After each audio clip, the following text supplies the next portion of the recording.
আগামীতে বিএনপি ক্ষমতায় গেলে সকল ধর্মের মানুষের অংশগ্রহণে অসাম্প্রদায়িক বাংলাদেশ গড়ে তোলা হবে এমন প্রতিশ্রুতি দিয়েছেন দলটির মহাসচিব মির্জা ফখরুল ইসলাম আলমগীর। তিনি বলেন, কোনো ধর্মীয় সম্প্রদায়কে আলাদা করার কোনো সুযোগ নেই।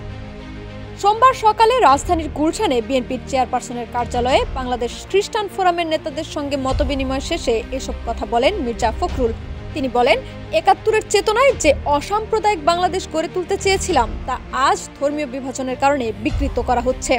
১৯৭১ সালে আমরা স্বাধীনতা যুদ্ধ করে আমাদের স্বাধীনতা, এটা আমাদের বলতে হবে, প্রতি মুহূর্তে মনে রাখতে হবে।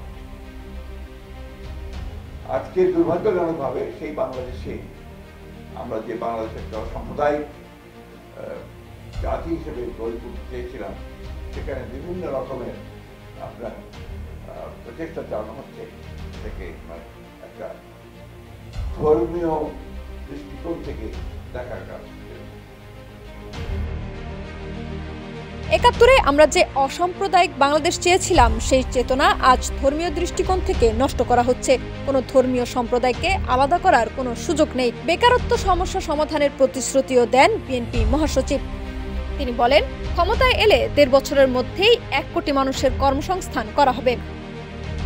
এ সময় মির্জা ফখরুল আরো বলেন, জনগণ এখনো পিআর পদ্ধতি পুরোপুরি বোঝে না, তাই তা পরবর্তী সংসদের ওপর ছেড়ে দিতে চান তারা। আগামী নির্বাচনে খ্রিস্টান সম্প্রদায়ের সহযোগিতা কামনা করে বিএনপির মহাসচিব বলেন, নির্বাচিত হলে সংখ্যালঘুদের সমস্যা সমাধানকে অগ্রাধিকার দেওয়া হবে।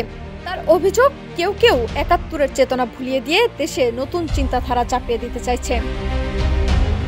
লাবনী আক্তার, বিপ্লবী বার্তা।